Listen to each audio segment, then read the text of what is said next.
चाहिए। हाँ, हमको तो सुनाई पड़े। अच्छा ये बताइए, हमारी आवाज सुनाई दे रही है? समझ में आ रहा है? सच्ची सच्ची कहना, समझ में आ रहा है? हाँ। कथा समझ में आ रही है? किसको नहीं आ रही है? आ रही है? किसी को समझ में नहीं आ रही हो? सबको आ रही है। अच्छा, तो आप लोगों को भी जिस देवी की कथा सुनने बैठे हैं उस देवी का नामोच्चारण तो करना ही पड़ेगा।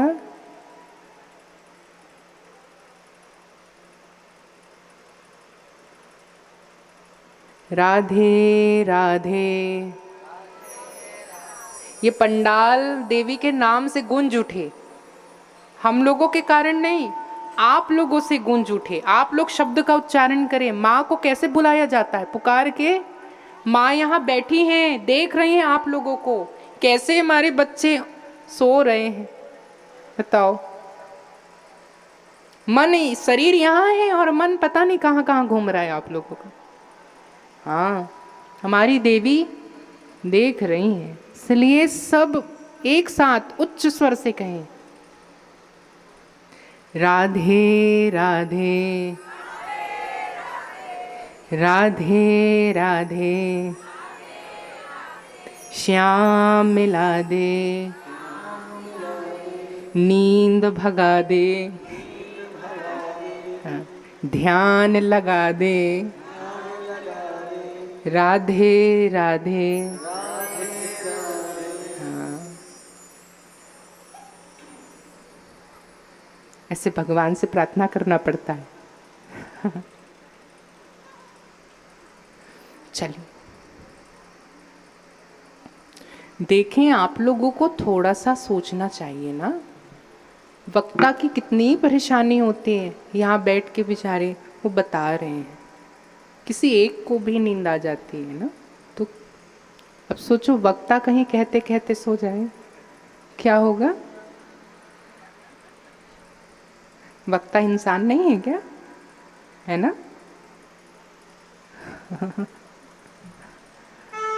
हाँ, नहीं, पर वक्ता को नींद नहीं आती।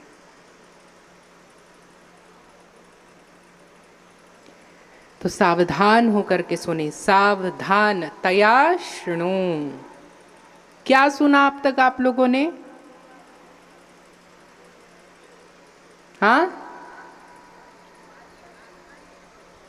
कोई एक खड़े होके बता दे, फिर हम सब सम्मान करेंगे। अरे बहुत अच्छी बात है।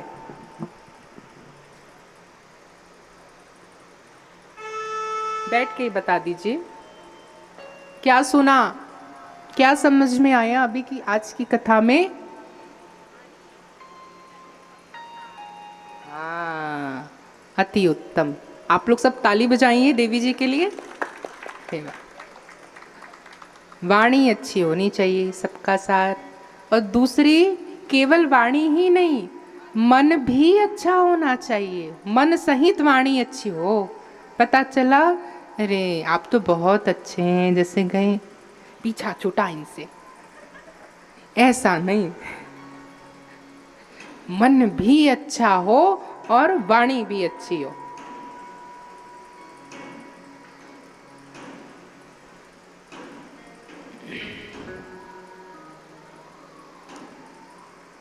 और क्या सीख मिली? और क्या सीख मिली? कैसे शांत रखा जाता है बच्चा? बता दो थोड़ा। देखो, एक कन्या कह रही है, बताओ बच्चा। हाँ, धैर्य रख करके। और बहुत अच्छी बात है, बैठ जाओ, इनके लिए भी ताली बजाओ। धैर्य रख करके। हमें धैर्य रखना ही तो नहीं आता, धैर्य रखना सीखें। कोई डांट रहा है तो सुनना, कान को धैर्य रखना सिखाएं। हाँ, मुंह को धैर्य रखना सिखाएं।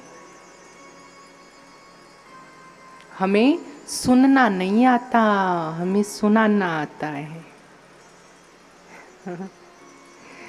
हमेशा ये देखते हैं ना, जब घर पे होते हैं, सामने वाला कब चुप हो तो कब हम बोले। इसीलिए सुनना सीखना है। परमात्मा से सीखें कि परमात्मा कैसे सबकी सुनता है और बिना कहे ही हमारे लिए सब कुछ कर देता है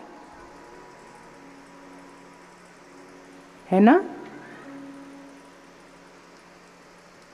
और बहुत विरले होते हैं जिससे परमात्मा बात करते हैं, और जो परमात्मा से बात करते हैं। सामान्य लोगों के लिए ऐसे लोग पागल कहलाते हैं। लेकिन संत जन होते हैं, भगवान बात करते हैं। हमें ही ऐसे हैं जो भगवान से बात नहीं करते। अभी आप लोग ही बताइए, यहाँ 2 दिन से साक्षात जगदम्बा बैठी है, आप लोगों ने किसी ने भी आके इनसे बात किया? पूछा, माई आपकी साड़ी बहुत सुंदर लग रही है, कहाँ से लाई हो? पूछा? अरे अपने बुद्धि के ही बातें कर लेती। ये नहीं कह सकती थी कि माता हमको शांति दीजिए, माता हमको बुद्धि दीजिए। चलो ये तो थोड़ी दूर की बात है, मगर सामान्य भी तो बात हम माई से कर सकते थे ना। क्यों नहीं कर रहे हैं? बुद्धि क्यों नहीं आ रही है? क्योंकि हम ये सोच रहे हैं कि ये माई नहीं, माई की मूर्ति बैठी है। महापाप है, माई की मूर्ति नहीं, माई ही बैठी है। मगर ये बुद्धि क्यों आई मन में?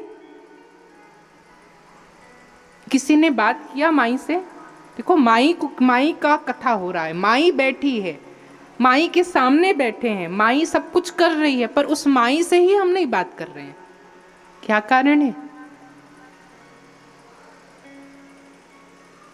वो माई सबको देख रही है।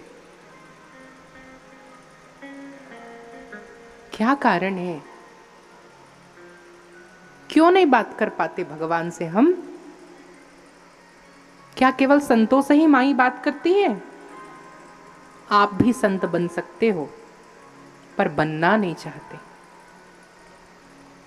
संत जरूरी नहीं है घर बार को छोड़ दे वही संत है। हमारे गुरुजी क्या कहते हैं मालूम है क्या? कमल की तरह बने। कमल कैसे रहता है कीचड़ में, पर फिर भी कैसे खिलता है। कीचड़ की एक बूंद भी कमल को प्रभावित नहीं करती। उसी प्रकार यह संसार रूपी कीचड़ में रह करके भी हमें संसार की एक भी विषय वासना प्रभावित न करे। तो सोचें, उस कीचड़ की शोभा वो कमल बता देती है। कमल की शोभा कीचड़ से है कि कीचड़ की शोभा कमल से है? बताइए। कीचड़ की शोभा कमल से है ना। उसी प्रकार संसार की शोभा संत से है कि संत की शोभा संसार से है? संत की शोभा, संसार की शोभा संत से है। संसार में कितने प्रकार के लोग होंगे, पर क्या संत सबको देख करके अपने स्वरूप को छोड़ देते हैं क्या? अरे ठंड आ रही है, अभी क्या करेंगे, भगवा वस्त्र पहन करके पहन लेते हैं, सॉल स्वेटर, ऐसा करते हैं क्या? नहीं। इसका मतलब ये नहीं कि भगवान की प्राप्ति के लिए हमें हठात मन को लगना है, अरे नहीं हमें क्रोध नहीं करना है यानी नहीं करना है। हमें कुछ नहीं खाना है, व्रत है आज यानी नहीं खाना है, उपवास है, व्रत है, ये अर्थ नहीं है। संतत्व वो होती है जिसे क्रोध को छोड़ना नहीं पड़ता, क्रोध छूट जाता है और पता भी नहीं चलता। भोजन को छोड़ना नहीं पड़ता, भोजन छूट जाता है। व्रत रखना नहीं पड़ता, व्रत रखा जाता है, पता ही नहीं चलता। मन को तो ये लगता ही नहीं कि वह कभी क्रोध करता भी था। संत की वह स्वरूप है, वह अवस्था है संत की। ऐसे ही भगवान से बातें करनी पड़ती नहीं, भगवान से बातें हो जाती हैं पर पता ही नहीं चलता। ऐसा थोड़ी ना घर में, आप सबके घर में भी बैठे हैं लड्डू गोपाल, है ना, पर सब छोड़ा है अपने घर में लड्डू गोपाल को। कौन कौन बातें करता है, कौन कौन अपने लड्डू गोपाल को सुलाता है, हाँ जगाते हैं, हाँ खिलाते हैं। तो अपने अपने भगवान से बातें करना सीखो। क्यों नहीं करते? क्योंकि हम ये मान गए हैं कि भगवान ये जड़ वस्तु में थोड़ी ना होगा। तो आप ये बताइए कि आपका ये शरीर क्या चेतन है क्या? इसकी वास्तविक सच्चाई देखनी है तो आप चले जाइए मरचूरी, शमशान चले जाओ, वहां आपको ऐसे कितने शरीर मिलेंगे पड़े, कर लो उनसे बातें, क्या कर लेंगी? तो हमारी भी वही अवस्था होनी है एक दिन। वो तो इनकी कृपा है, जब तक कि ये शक्ति, प्राण शक्ति अंदर रहेगी तब तक के ही हम किसी से बात कर पाएंगे, है ना। जिस दिन ये प्राण शक्ति निकल गई उस दिन क्या हम बात कर पाएंगे? तो फिर समझिए कि ये शरीर भी जड़ है या चेतन, क्या है?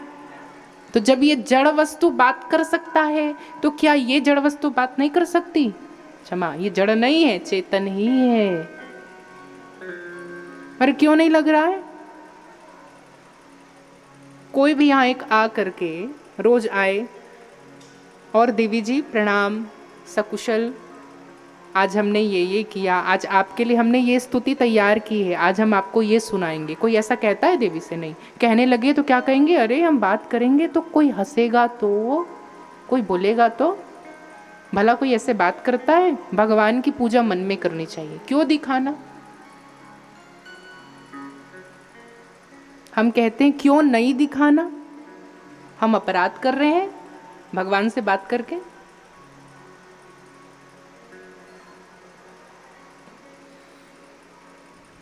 जरूर दिखाओ, मन में भी रखो और दिखाओ भी, छुप के कोई चीज नहीं करना।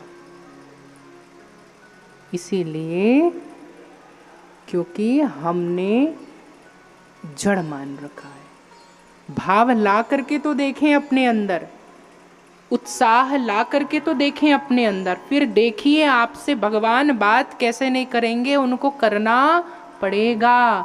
कमी है तो हमारे भावना की। भाव कमजोर होंगे तो भगवान भी ऐसे ही दुर्भर लगेंगे। इसीलिए भगवान देखते हैं कि हम तो बस बैठे हैं, कोई भक्त हमको देख ही नहीं रहा है, हमसे बातें नहीं कर रहा है, तो भगवान फिर संत के मुख से बोलते हैं, समझाते हैं। समझ में आया? भावना अपने अंदर ले आओ, भावना की प्रारब्ध, भावना की पराकाष्ठा हो जाए तो भगवान अपने आप बात करने लग जाएंगे।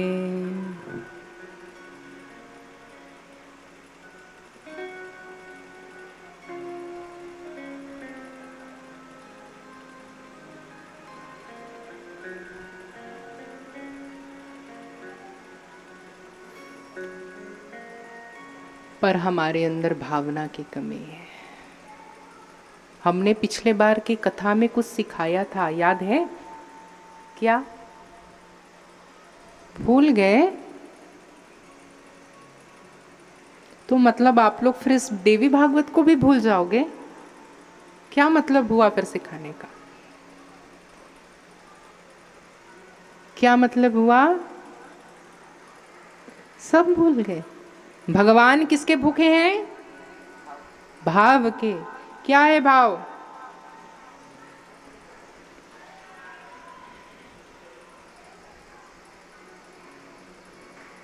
इसलिए कहते हैं कि शुद्ध ज्ञान पचता नहीं है।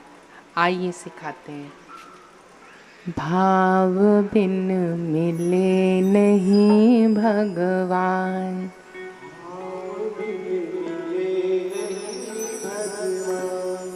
भाव बिन मिले नहीं भगवान।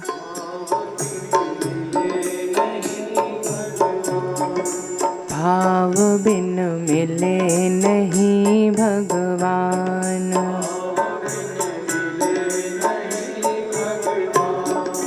ओ भगवान को भजने वालों,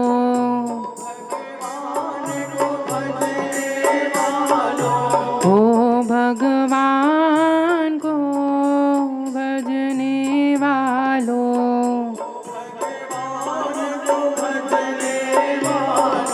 धर लो मन में ध्यान, भाव बिन मिले नहीं भगवान।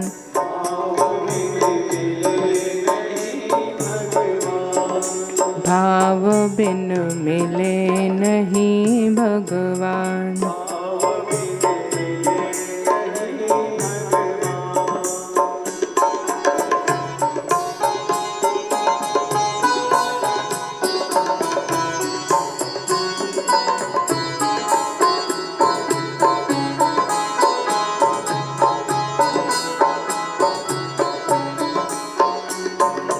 दुर्योधन की मेवा त्यागी,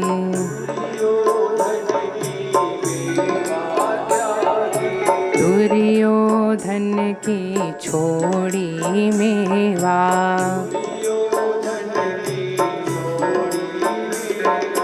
भाई गई विदुरानी की सेवा,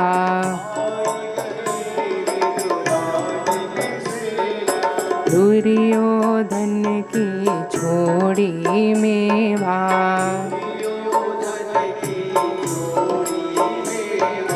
भाई गई विदुरानी की सेवा,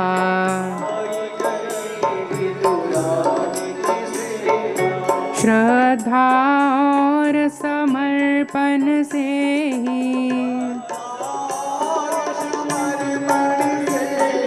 श्रद्धा और समर्पण से ही, रीझे दया निधान, भाव बिन मिले नहीं भगवान।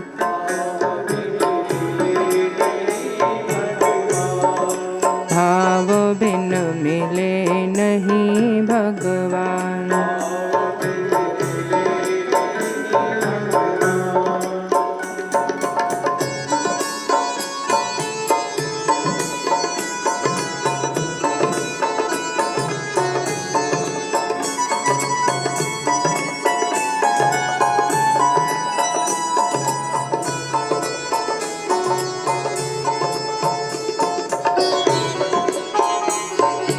आप लोगों को समझ में आ रहा है ना? केवल भजन सुनना ही नहीं है, भजन को समझना भी है। ये वह ज्ञान है कि भाव की पराकाष्ठा कैसे आवे, ये सीखना पड़ेगा हमें विदुरानी से। दुर्योधन ने भी बुलाया था भगवान को और विदुर ने भी, लेकिन भगवान कहाँ गए? विदुर के पास। क्यों? भाव। भगवान ऊंच नीच जाति पाति नहीं देखते। यदि देखते तो दुर्योधन को क्यों त्यागते? इतना ही नहीं, भगवान गोरा काला सुंदरता यह भी नहीं देखते,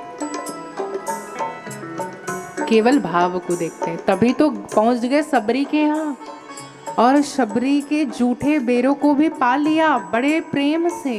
क्यों? क्योंकि भाव उनके कितने पवित्र थे। झूठे फल सबरी के खाए,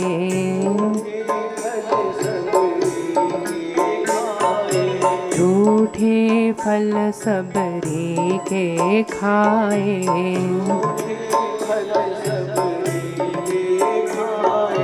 राम ने रुचि रुचि भोग लगाए।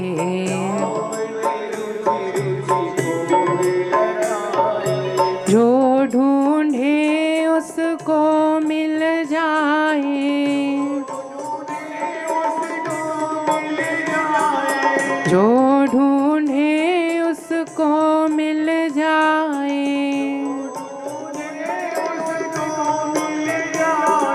कहते वेद पुराण भाव बिन मिले नहीं भगवान।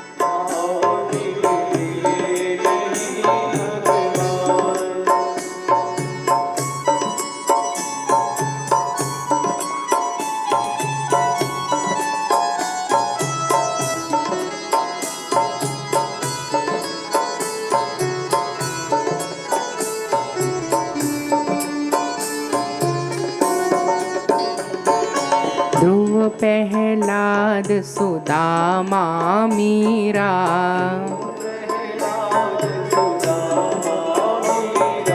ध्रुव प्रहलाद सुदामा मीरा।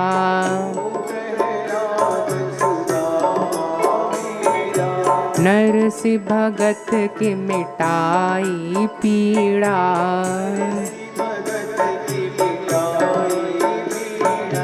भूल गए मोहन ठकुराई,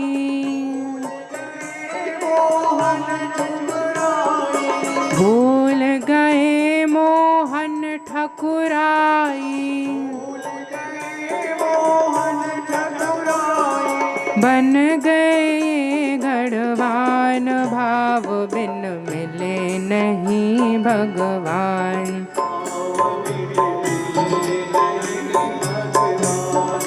भाव बिन मिले नहीं भगवान।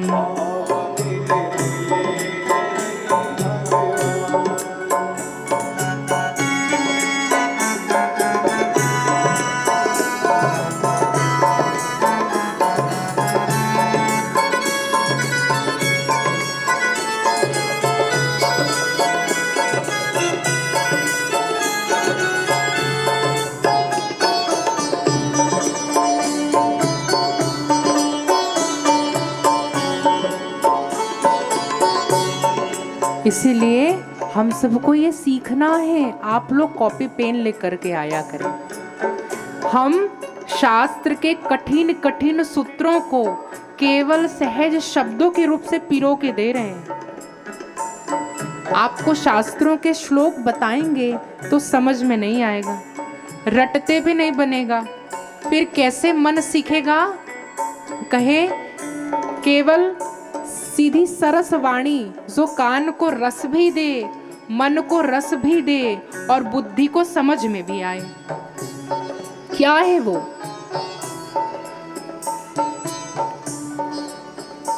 अब तक नहीं समझ पाए तो इस भजन की अंतिम पंक्ति ही समझ लीजिए। क्या है वो? भाव बिना ना भक्ति सुहावे,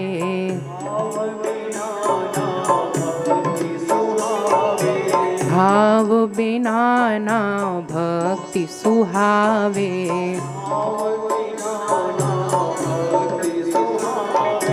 बिना गुरु के ज्ञान न आवे,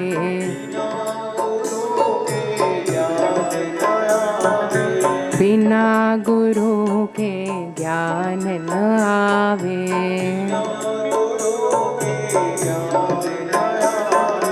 राह न पावे रसिक बावरे,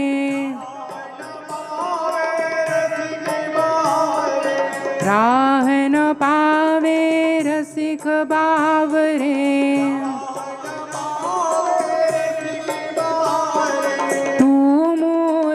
नादान भाव बिन मिले नहीं भगवान।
श्री भगवती जगदम्बा मैया की जय।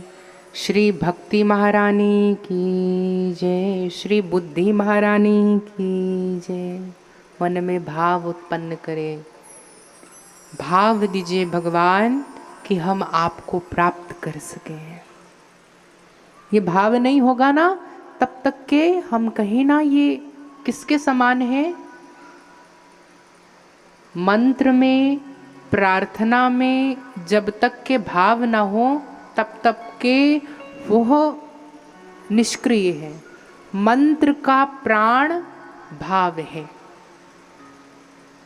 प्रार्थना का प्राण प्रार्थना में निहित भाव है। यदि उसमें भाव का लोप हो जाए मतलब वो केवल मृत शरीर के समान है। जैसे मृत शरीर में प्राण न रहे, क्या होगा उसका? उसी ही प्रकार परमात्मा की भक्ति में भाव न हो, केवल कर रहे हैं। गुरु जी ने कह दिया मंत्र जाप करो, माला लो, माला करो, अच्छी बात है, करना चाहिए, लेकिन उस माला में भाव नहीं है। क्या होगा? इसलिए भाव सहित माला करें। दुनिया भर के विचार मंत्र करते समय आते हैं। नहीं, एक कथा याद आती है हमें। हम अपने स्कूल में थे बाल्यकाल में, और वहाँ एक दीदी थी जो घंटी बजाया करती थी, बेल। तो हम स्कूल जाते, कक्षा में बैठते और तभी निकलते जब छुट्टी होती। उस बीच यदि निकलना होता था हमको तो केवल शिक्षकों के बुलाने पर स्टॉप रूम जाते, प्राचार्य कक्ष जाते। हमारी नित्य नियम था हमारा कि स्कूल का एक भी दिन हमको गैप नहीं करना, 100% की उपस्थिति हमारी रहती थी। स्कूल में प्रवेश करने के बाद सर्वप्रथम माता सरस्वती की पूजा, गुरु पूजा, ये हमारा नियम रहता था। फिर सफाई कर्मियों को संबोधन। तो ये नित्य नियम था। तो जब सब बच्चे लंच होता तो सब चले जाते, लेकिन कुछ बड़े बड़े क्लास के कुछ बच्चे या कुछ टीचर लंच के समय हमारे पास आ जाते थे बैठने, और हमारा लंच भोजन पे नहीं, हम भोजन तो नहीं करते थे वहाँ, हमारा समय उन टीचरों के साथ, उन बड़े बड़े बच्चों के साथ व्यतीत होता था। और उनमें कुछ सफाई कर्मी, बाई, आई जिसको बोलते हैं ना, आया दीदी, वो भी सम्मिलित होते थे। और कुछ बड़े बड़े हमारे सीनियर भैया होते थे, वह सब भी आते थे। हम अपने क्लास से नहीं जाते थे, हमारे क्लास में आया करते थे। तो एक दिन, ऐसे तो बहुत सारी घटना और बहुत सारे कहानी कथा है जो हमने अपने शिक्षकों के मुख से सुनी, उसमें से एक प्रसंग हम सुना रहे हैं। वो दीदी ने कहा, एक बार एक महात्मा जी थे, जब उनकी मृत्यु हुई तो उन्हें यमदूत लेने आए, और एक वैश्या की मृत्यु हुई तो उसे साक्षात भगवान लेने आए। वहाँ से यान आया और उस यान से उस वैश्य गणिका को परम धाम गमन का अवसर मिला। तो हमें बड़ा आश्चर्य, वैश्या को भला भगवत धाम और संत महात्मा, संत को शरीर छोड़ने के बाद यमदूत, फिर भला कोई संत कैसे बनेगा? उस समय हमारा ये भेष नहीं था, है ना?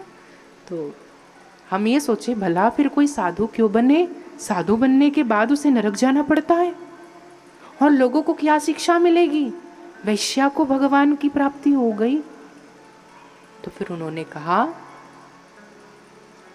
कि वो साधु महात्मा भगवा वस्त्र धारण करके, जटा तिलक लगा करके, माला लेकर के बैठते, और पास में ही एक बस्ती थी वैश्यों की, वैश्या जहाँ रहती हो, जहाँ शरीर देह व्यापार होता, और नित्य गाजे बाजे बजते।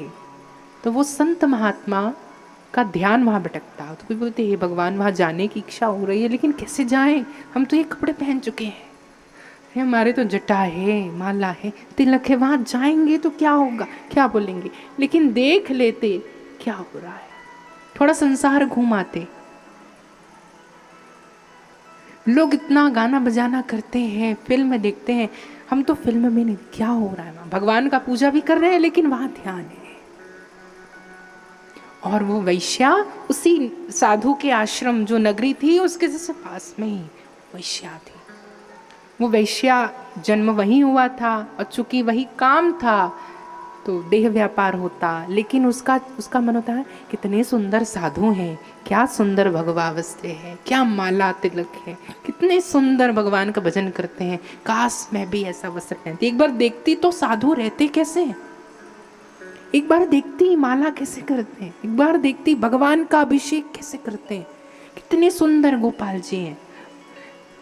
पर मैं क्या करूं, मैं ऐसी जगह रहती हूं, मेरा तो ये काम है, मैं ये नहीं कर सकती, पर मेरा मन बहुत करता है। उस साधु महात्मा को देखते रहती, कितना सुंदर माला करते हैं, कितना सुंदर जटा है, कितना सुंदर तिलक है, कहाँ मैं भी लगाती। ये भावना उस वैश्या में थी। अचानक काल आया, मृत्यु हो गई, और वो साधु महात्मा चले गए। चूंकि अंतमति तथा गति, साधु महात्मा साधु हो करके भी उनकी मन की वृत्तया पंचतया क्लिष्टा क्लिष्ट भेदा। तो क्लिष्ट भेद हुआ साधु का, अक्लिष्ट भेद हुआ गणिका का, वैश्या का। जो स्वरूप से वैश्य थी, दिन रात इधर उनका देह व्यापार भी चलता, लेकिन मन नित्य ईश्वर पे रमण करता, और इधर साधु महात्मा नित्य देह से पूजा पाठ होता, और देह उधर रहता, मन उधर रहता। तो इनका क्लिष्ट भेद, उनका अक्लिष्ट भेद। देखिए अभी हमने जो योग के सूत्र बताए थे, उनको उदाहरण भी दे रहे हैं, शायद उदाहरण से समझ जाएं आप। तो साधु की मृत्यु के पश्चात उनके चित्त वृत्ति के अनुरूप उन्हें यातना मिली, और फिर उनका जन्म गणिका के यहाँ हुआ, अगला जन्म। और वो गणिका गई भगवान नारायण धाम में, और वहां से उन्हें साधु के यहाँ जन्म मिला, और वो साधु बने। तो कितनी बड़ी बात है। उस दिन उस दीदी ने हमें इतना बड़ा ज्ञान दिया, वो शिक्षा, वो दिन हमें आज भी याद है कि चित्त की प्रवृत्ति को कैसे पवित्र किया जाए। हम नित्य निरंतर अपने आप को कोसते हैं कि हम कैसे जगह रह रहे हैं। हम स्कूल जब जाते थे, हमारी तो बहुत इच्छा होती थी पढ़ने की, लेकिन आधुनिक स्कूल पे नहीं। अंतर्मन व्याकुल होता था, रोता था कि हम क्यों पैंट पहन रहे हैं, क्यों शर्ट कमीज पहन रहे हैं, धोती क्यों नहीं पहन सकते, क्यों तिलक। फिर भी हम तिलक शिखा लगा के स्कूल जाते थे, लेकिन मन की व्याकुलता, भारतीय हो करके भी भारतीय पोशाक को धारण हम क्यों नहीं कर पा रहे हैं। लेकिन उन दीदी ने हमें बताया। तो इससे समझ में आए क्या भाव, उस संत की भावना ने उन्हें कहाँ पहुंचा दिया और उस वैश्य की भावना ने, वैश्या की भावना ने उन्हें कहाँ पहुंचा दिया। हाँ, इसलिए भाव प्रधान है। आज की सीख सबको समझ में आई। हाँ, भाव, ये भाव ही तो है, इस भाव से ही भगवान को रिझाना चाहिए। रिझाओ अपने भगवान को, बात करें माता रानी से।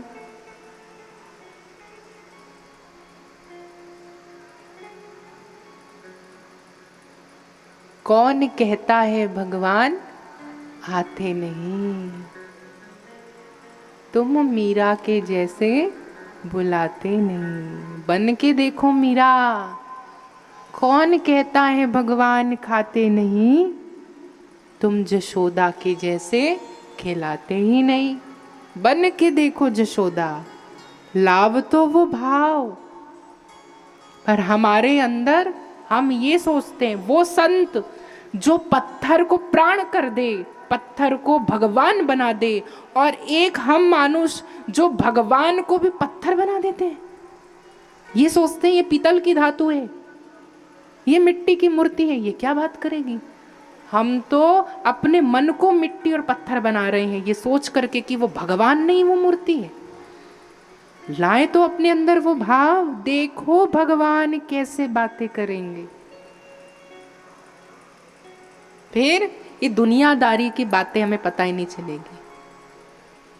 मेरी लगी श्याम संग प्रीत, दुनिया क्या जाने।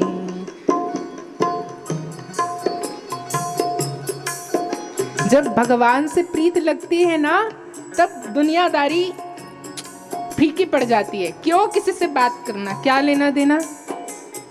क्या जाने कोई क्या जाने,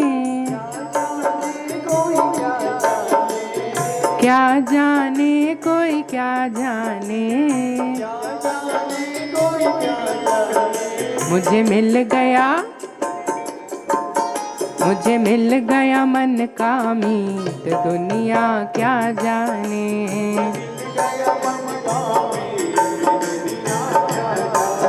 मेरी लगी श्याम संग प्रीत, दुनिया क्या जाने।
दुनिया क्या जाने, मेरी लगी शाम संग प्रीत दुनिया क्या जाने, मेरी लगी शाम संग प्रीत दुनिया क्या जाने, क्या जाने भाई क्या जाने, क्या जाने भाई क्या जाने, क्या जाने कोई क्या जाने, क्या जाने कोई क्या जाने, मेरी लगी शाम संग प्रीत दुनिया क्या जाने, शाम संग प्रीत दुनिया क्या जाने, मुझे मिल गया मन का भी ये दुनिया क्या जाने, मेरी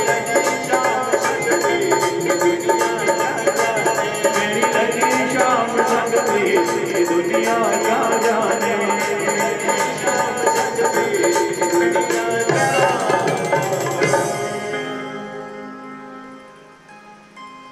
इसलिए अपनी अपनी प्रीति भगवान से बढ़ाइए,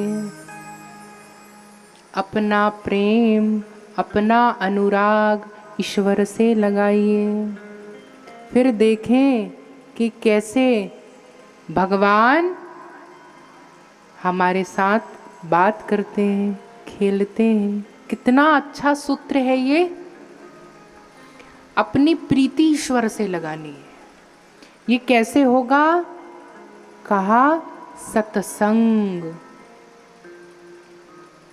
जब तक कि आप ईश्वर से प्रेम करने वालों से मिलोगे नहीं, तब तक के समझ में कैसे आएगा कि ईश्वर से प्रेम कैसे करते हैं।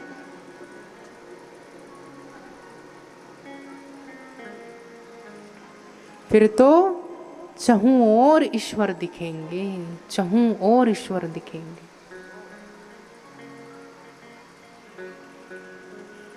यह कथा जो हमने आपको बताई, भाव की, मन के शुद्धि की, पवित्रता की, बुद्धि की, शब्द शक्ति की, यही कथा माँ जगदम्बा सुना रही है भगवान को देवी गीता के रूप में। कथा समझ में आई? हाँ, यदि संस्कृत में पढ़ देते गीता तो समझ में शायद नहीं आती।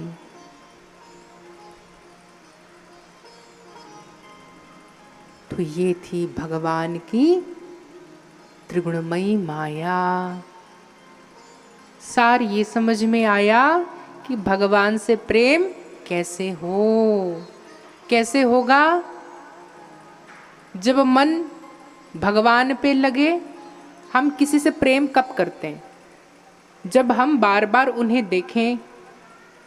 तो ईश्वर को जब नित्य निरंतर देखेंगे, ईश्वर में नित्य निरंतर ईश्वर का चिंतन होगा, ईश्वर का नित्य निरंतर कथा कहें सुनेंगे, ईश्वर की नित्य निरंतर नाम संकीर्तन करेंगे, तब भगवान से प्रेम होता है। ऐसा नहीं कि केवल कथा सुन लिए। हमें घर जाकर के भगवान को भी कथा सुनाना पड़ता है ना। आप यहाँ से जाओगे तो अपने घर में अपने अपने लड्डू गोपाल को कथा सुनाना। क्यों? आज आपने ये सुनाया हमको, तो भगवान से कहना भी, तो थोड़ा सिखा भी दो हमको कि कैसे प्रेम करते हैं। आपसे ज्यादा भला कोई प्रेम करता था क्या? उद्धव को सिखाया आपने, तो हमको भी सिखा दो। ऐसा कह सकते हैं ना? क्यों नहीं कह सकते? इतने अधिकार से कहिए तो आप गोपाल जी को। जरूर हो सकता है सिखा रहे हो, पर हम है ना जो सीखना ही नहीं चाहते। एक ही तो मन है भगवान ने दिया, एक ही हृदय भगवान ने दी, एक ही बुद्धि भगवान ने दी। अब इस एक बुद्धि में प्रेम गली अति सांकरी, जाबे दो न समाए। तो इतना छोटा ये हृदय है, मन, प्रेम की नगरी, जहाँ पे या तो संसार रहेगा या तो भगवान रहेगा।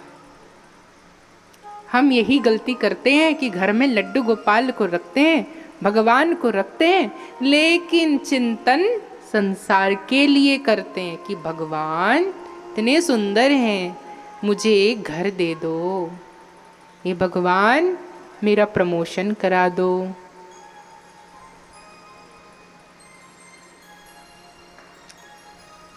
लक्ष्य क्या बनाया हमने? कागज के नोट, ईंटे पत्थर के मकान, है ना? तो गति भी क्या होगी हमारे ईंटे पत्थर की? अंत में वही बनेंगे, दीमक। ईंटे पत्थर पे रहते हैं ना। हाँ, इसीलिए भगवान से भगवान को मांगे। तो इसलिए ये प्रेम की नगरी है, प्रेम करना सीखना है। कैसे होगी प्रेम? कैसे होगी प्रेम? सत्संग से। सत्संग का रंग चढ़ाइए अपने ऊपर, थोड़ा सा पागल बनिए, मीरा की तरह, नरसिंह मेहता की तरह, तुकाराम की तरह, नामदेव की तरह। फिर देखो भगवान कैसे आते हैं विट्ठल बनके। तुकाराम मावली सुने हैं? अभी आषाढ़ से वहां चातुर्मास होने वाला है। तो यह देवी की कथा प्रकृति से प्रेम करना सिखाती है। भगवती की आराधना भगवान से प्रेम करना सिखाती है। मगर हम नहीं समझ सकते। आप योगी नहीं बन सकते, मत बनिए। ज्ञानी नहीं बन सकते, मत बनिए। लेकिन एक प्रेमी अवश्य बनिए, भगवान का प्रेमी। क्योंकि ये देवी भागवत कहीं ना कहीं ज्ञान की प्राप्ति करा करके कुंडलिनियों का जागरण कैसे हो ये सिखाती है। अब बारी आती है कि कुंडलिनियां क्या है। कितने कुंडलिनियां होते हैं?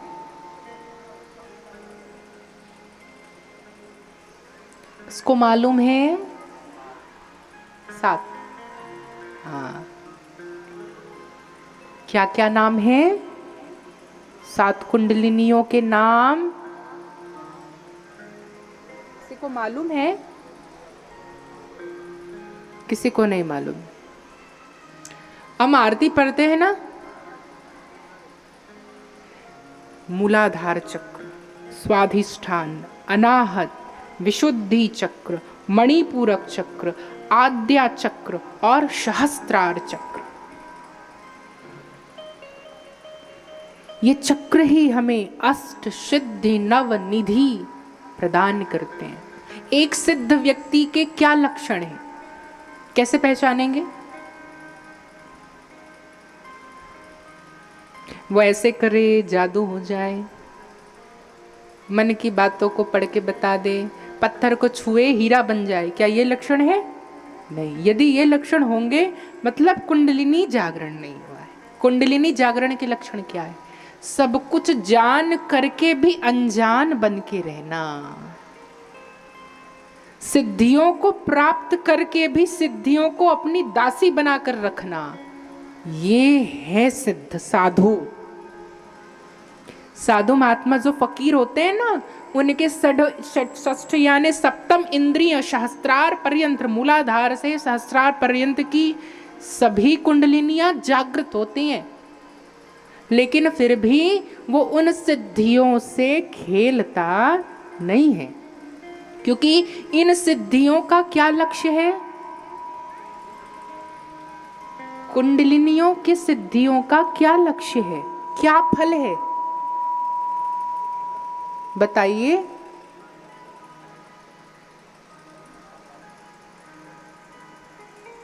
नहीं, कुंडलिनियां मतलब शक्ति, और ये शक्ति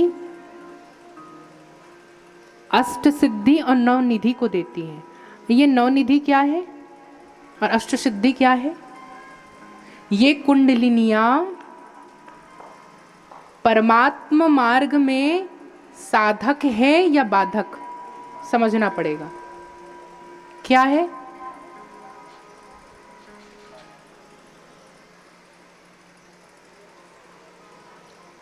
सिद्धियां मिलेंगी। ये सिद्धियां क्या देती हैं? भोग विलासिता।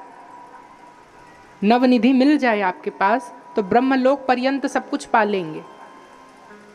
लेकिन मुक्ति, सिद्धियां मुक्ति नहीं दे सकती। क्या देंगी? भुक्ति। क्या देती है? भुक्ति। क्योंकि ये क्या है? प्रकृति। पुरुष और प्रकृति के संयोग से यह सृष्टि बनी है। तो प्रकृति में ये 7 कुंडलिनियां होते हैं। इन कुंडलिनियों में जो कुंडलिनी के जागरण की शक्ति होती है वह शक्ति ही पुरुष है, परमात्मा। इसीलिए जब हम उस प्रकृति का भजन करेंगे तो वो प्रकृति हमें पुरुष के मार्ग में जाने के लिए परीक्षा लेती है। पहले अड़िमा देगी, फिर गरिमा देगी, फिर लघिमा देगी, फिर प्रकाप्ति देगी, फिर प्रकाम्य देगी। ये किनके नाम है? अष्ट सिद्धि के। सब दे दे के देखती है कि ये इनसे भटकते हैं कि इनका भोग करते हैं या इनको त्यागते हैं। लेकिन यदि कोई व्यक्ति मूलाधार जागृत हो गया, स्वाधिष्ठान जागृत हो गया, बस अब उन शक्तियों के साथ खेल रहे हैं, बस वहीं वह व्यक्ति भटक गया। बहुत ध्यान से समझें। तो यह उस साधक को ये पता नहीं चलता कि वो माया, योग माया उसको वरदान दे रही है या उसकी परीक्षा ले रही है। कायदे से तो उसकी परीक्षा हो रही है परमात्मा प्राप्ति में, पर वह उसे फल मानकर रख लेता है। लेकिन जो इस सब को प्राप्त करके भी इसका प्रयोग नहीं करता, तब यही शक्ति उस साधु की साधिका बन जाती है, उसकी सेविका बन जाती है। जैसे अष्ट सिद्धि की दाता कौन है? माँ लक्ष्मी। 9वीं सिद्धिदात्री, सिद्धिदात्री महालक्ष्मी का ही स्वरूप है ना। महालक्ष्मी, माँ सिद्धिदात्री, जो सभी प्रकार की सिद्धि देने में समर्थ है। देखें कि वो कहाँ बैठती हैं? नारायण के चरण कमल में। हम सभी प्राप्त करना चाहते हैं सिद्धियों को। माँ लक्ष्मी कहती, अरे मूर्ख, नारायण को भजो तो मैं वहां उपस्थित होंगी। मेरी प्राप्ति, मेरी सिद्धि ही इसके लिए है कि तुम्हें परमात्मा की प्राप्ति हो। लेकिन हमने उनका उपभोग करना चाहा। क्यों? प्रतिष्ठा, कि लोग हमें जाने पहचाने। हमें साधु महात्मा को क्या नहीं आता, अभी किसी की मन की बात पढ़ के बता दें। फिर क्या मंत्री और क्या नेता, उनके पैर की धूली नहीं है, लेकिन वो ऐसा करते नहीं, क्योंकि उन्हें इनसे मतलब नहीं है। उन्हें मतलब केवल अपने आराध्य भगवान से है। ये सिद्ध के लक्षण हैं। और यदि साधु की कभी इच्छा नहीं होती कि वो फेमस हो जाए, समझ में आया? हाँ, पर जैसे सूर्य की इच्छा नहीं होती कि वो चमक जाए, लेकिन सूर्य की प्रकृति होती है ना, सूर्य को छुपाओ तो भला छुपेगा, पुष्प को छुपाओ भला उसके गंध को, तो क्या गंध छुप जाएगा? उसी प्रकार साधु की साधना छुपाए नहीं छुपती।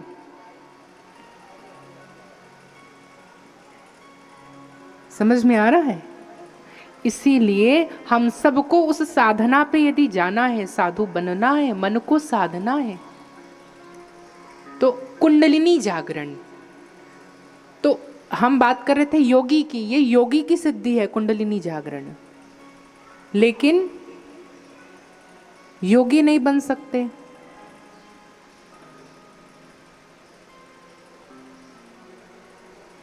भक्ति और भक्ति से भी बड़ी है प्रेम। प्रेमी यदि बन जाएं तो ये 9 कुंडलिनियां कब जागृत हो जाती है पता नहीं चलते।